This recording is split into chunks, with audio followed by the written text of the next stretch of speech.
Hello everyone, my name is Death Defied and I will be showcasing Odinblade's class overhaul for Divinity Original Sin 2. It is for both the Classic Edition and the Definitive Edition. He has done absolutely beautiful work with adding a lot more newly build focuses. So the thing that I noticed most with Divinity Original Sin 2 that I had problems with was if you wanted to be a Necromancer or a melee class, solely melee class, solely ranged, or mage or rogue, it was very limited to how many skills you had, and it was very difficult not to want to branch out so that you had more choice for your characters. Odinblade, however, starting here, he focuses on each element, and you can focus entirely on that one element without having to worry about not having enough skills to choose from.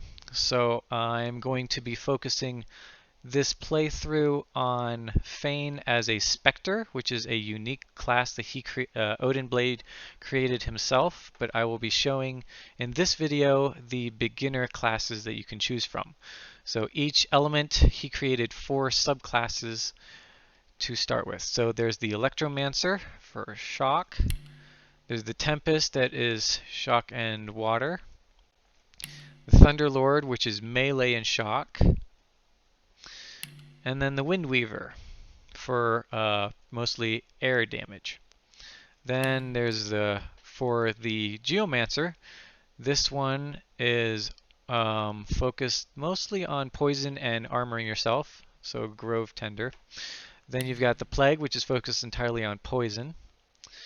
You got the Sentinel, which has new skills and skills that are coming back from Divinity Original Sin 1. So you can add oil, earth damage to your weapon, fortify, and oily touch. Then there's the Terramancer with fortify, fossil strike, and oily touch. One thing that Odinblade changed with each of these, both original and new skills that he has added, is that he has added secondary things that happen. So like with Fossil Strike, you have the Rock Strike and it leaves a puddle of oil and does earth damage. But also the characters become oiled, which means that they have reduced earth and fire resistance. So every single skill he's reworked a little bit, especially for the elementals. And so there's the Tracker, which is the not solely range class, is more closer to a summoner class for the ranger. So he can call forth Noctis the Owl, which is a air focused animal, Elkahoof the Deer, which is a between the owl and bear, and then Grizzle is Grizzle the bear has the warfare focus. Then of course you can deploy a trap without having to use up any of the traps in your inventory, which is really cool. And with adaptation will affect what type of trap you will deploy. So that is also really cool. Going back to this, let me actually go back real quick to the Electromancer to show the difference in the presets, because these are different. So like with the Electromancer you have Aerothurs and Loremancer, but the Tempest switches between Hydro, Arrow, and Loremaster. So I want to show that real quick. So each class starts out with different abilities. That's why the starting abilities are different depending upon how you want to play it. And you can pause the video to look at these more closely. But anyway, so as you can see, the Tracker, it has Summoning and Huntsman, and then Loremaster. And for the water classes, this is actually really cool because you can be an Atlantean. So your first main weapon you start out with will be a trident. As the Atlantean, we got the Frostsworn, which comes with the Chilling Touch, Hydrobrand, and Armor Frost. You got Ice Vein, which starts with Hail Strike, Chilling Touch, and Armor Frost. And then you got Tide Caller, which comes with the Bubble Beam, Water, and then your Restoration. And For the Necromancy, you got Blood Tide. This one comes with a new skill called Blood Barrage. So with Blood Barrage, you'd have to actually sacrifice some of your hit points to send 3 blood balls and hit your enemy for physical damage and creating a blood surface below them. So the Necromancer focuses more on the use of blood than just doing direct vitality damage, which is really cool. I like that. So there's Blood Tide, there's the Death Lord, there's the Gravecaller, which is one of my really cool favorites for starting class other than Spectre because of the Unearthed Corpse ability. Because one of the big things I noticed in the game was if you focused on trying to use Ray's Bloated Corpse, you needed a dead corpse somewhere on the battlefield, and there was a lot of times where that skill pretty much became obsolete because I couldn't use it because there was no one dead yet. With this, you can unearth a corpse from the ground. You can unearth it anywhere in the vicinity of your character, and then you can use this on top of it. So that is really cool. And then he brought Oath of Desecration from Divinity Original Sin 1 back to the game. The Hexan, which uses Mosquito Swarm Mute, which does hex damage. This damage scales with intelligence levels. So another thing I really like is both the Spectre class, which I have yet to show, and then the Necromancer class both use Necromancer attribute, or ability, excuse me, the Necromancer ability. So you can have both of those being played off of each other. And they both use intelligence as well. And then for fire, there's the Arsonist. And this class, the Pyrokinetic class, actually uses Scorch stacks for its focus of damage, of doing lots and lots of damage on top of each other. Each of your skills you use will add Scorch to it, to the enemy you're using, so that you can build that stack up.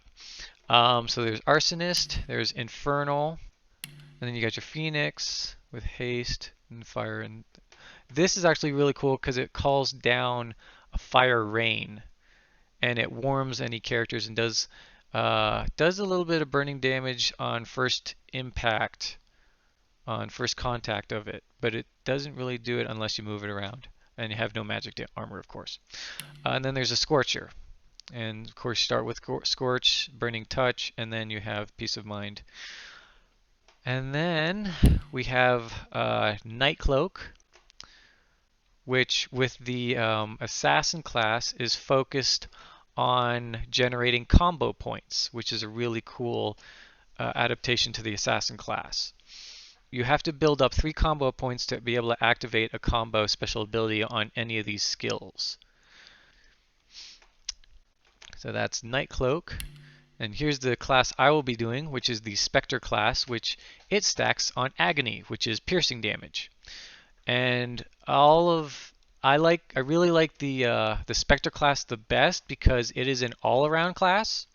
So the skill books that you can get from it are kind of a mix of all the different classes put together. So you've got Necromancer is the focus for being able to use these skills, but they do energy, they do shock damage, they do ice, they do physical, they do piercing. You can teleport to an area, you go spectral underground and then pop up in an area, and wherever you pop up you do damage, physical damage. It's a really cool class. And you can also make pacts with spirits to increase your abilities. So that's really cool. For this setup, I'm going to remove Unholy Ritual. I'm going to keep Essence Bolt and Inflict Agony. And I will be adding, let's see, you know what, let's go with Purge. That'll be a good starter set. And what's really cool about this class is it has a unique weapon which is the Scythe. And you can either use the Scythe or you can use a Sickle. And they have special weapon attacks. So with the Scythe you get a Spectre Throw.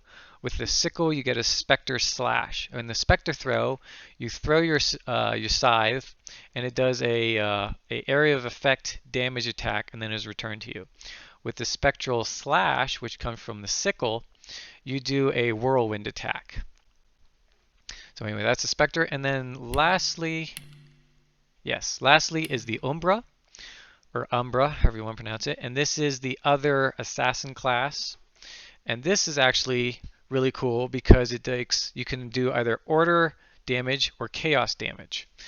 And for every book that you buy of the order set, you also unlock the chaos version as well. Anyway, so I will go ahead and we shall start this out. Let's see. And then he has Torture as his special talent, which is fine with me. And then, of course, Mystic and Scholar. And I'm actually going to change the Lore Master to Thievery just because I'm playing Feign and I like to be able to unlock doors and being able to pickpocket. So, okay, here we go. And I'm going to skip the video. And I'm going to pause. Alrighty. So, here we are on the ship. And I'm going to unlock this real quick. And so here's my Spectral Throw. This is the one that you start out with, but because I don't have any weapons, as soon as you try to move it, it'll disappear just like any other normal one that you're missing the weapon for. But it says, manifest the soul of your scythe into a projectile, dealing 3 to 4 physical damage, applying a stack of agony to enemies. The target may be afflicted with up to 5 stacks of agony, each dealing piercing damage on applying on each turn. But I'm going to sort these out real quick, and then I will show you Odinblade gives you the Odinomicon to activate the different stuff for this mod. So you can give the enemies you fight the same skills unlocked for them. For the custom vendors, you can have all the specialty skill books be sold by all the normal vendors you can find in town, or solely for the ones that Odinblade added to the game.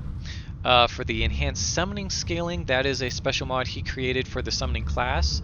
So if you are, say, an archer who can summon or a warrior that can summon, whatever your attribute that you focus on most, either strength, finesse, intelligence, memory, wits, will give a boon to the summoned unit that you bring to the field, and it'll give a kind of like a buff.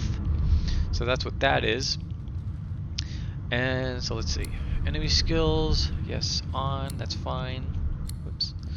Custom vendors, custom vendors, Odinblade overhaul vendors, yes. And then enhanced summoning scale. So yeah, enemies can utilize the boons added in my enhanced scaling on their own summons. And I don't want making changes. Okay, so that's all for that. And he also tells you right here where you can go to give him a tip, because he doesn't make money from making these games, from these mods. So anyway, whoops. So I'm going to actually cut ahead where we can get to some combat for this character. So just give me a second.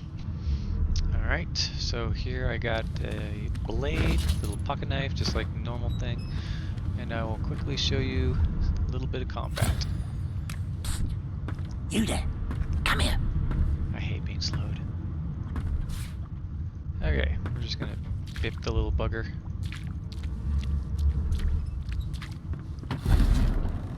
Hello, sir. What you got? Got some gold. Very nice.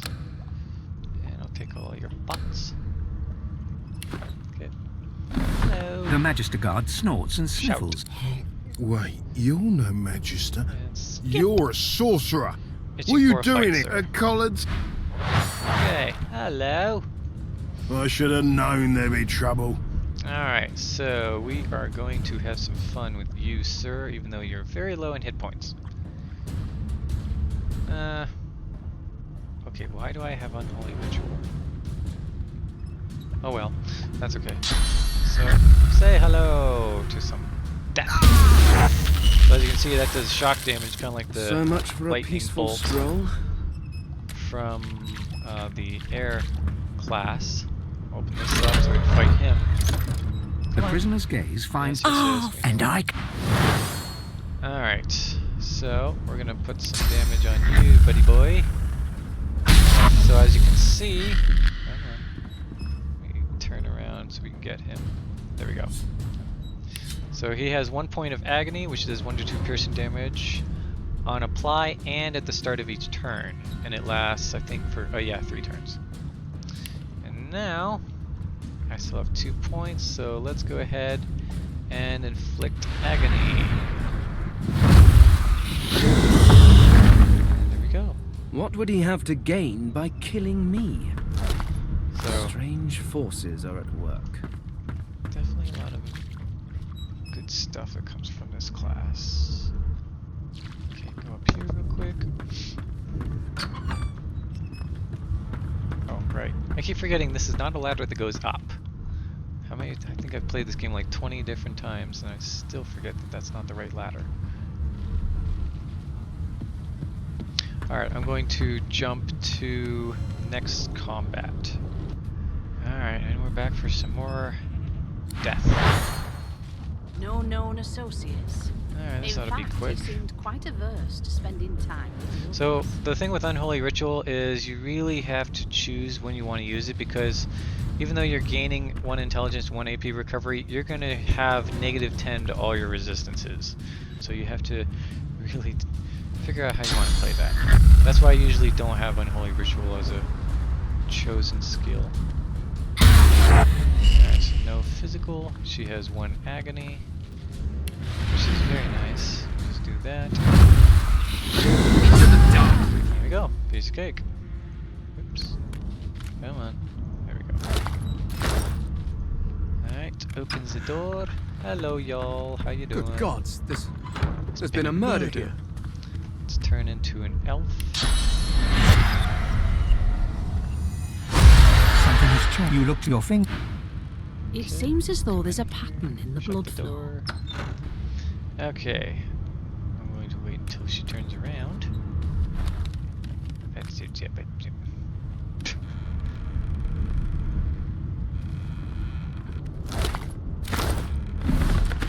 And that. As the dead man's flesh, your heart is heavy. A bright light. Suddenly, she reaches out. The memories. Stop right there. Let's see.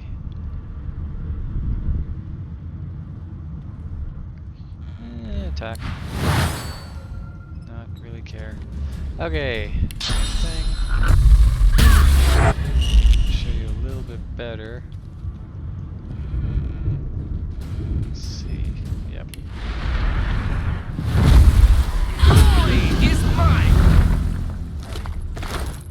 Okay. I was kind of whoops. Kind of hoping to be able to talk to her before I had to kill her, but oh well. So, alrighty. Where are they looking? Yay. Hello, madam. Let's get some gold off of you. Come over here. Hello, sir. Okay, got physical. Put these on real quick. Something else. Robbed! Yes, you have been robbed. You gonna come and check me out? Okay, I'm gonna see. There we go, right there. Attack. So they've already got both lost a good chunk. And looks like 9 of them have what I want. So let's go ahead and attack. And go ahead and attack again. Your turn. What did you eat? Herring? Seriously? Of course. Fish.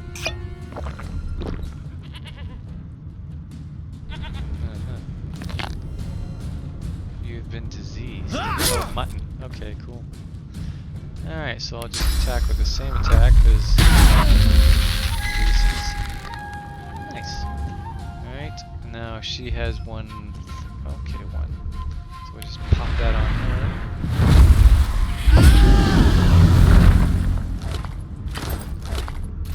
Jeez, got enough frickin' pants. Alright. Why won't you sing? So I'll show you this real quick. Mordant. Come on. So now I've got intelligence from Mordant. And let's see. All my resistances have gone down from Mordant as well. What was the other trait? It was... Oh, 1 AP recovery. Yeah, so I can't really show that. But I will skip ahead to Fort Joy so I can show you all the other You've got classes. this wolf on a leash now. So, yeet. Okay, so I just wanted to showcase, well, not showcase, I wanted to show real quick after a little bag of bones that steals my mask, destroys everybody. Inside the chest with confiscated goods is where you get your scythe. So, show that real quick.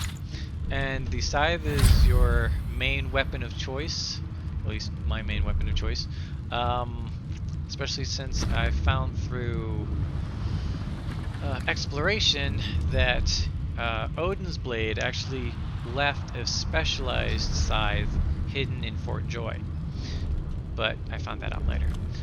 And it is a good long range attack. It can, let's see, what's the distance? 13 meters.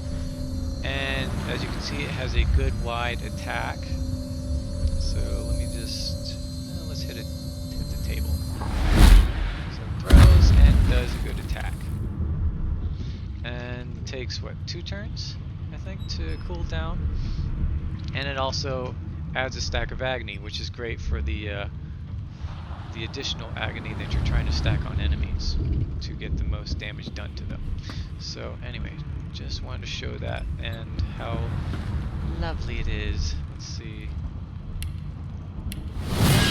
It's actually a pretty cool weapon. Alright, now off to Fort Joy.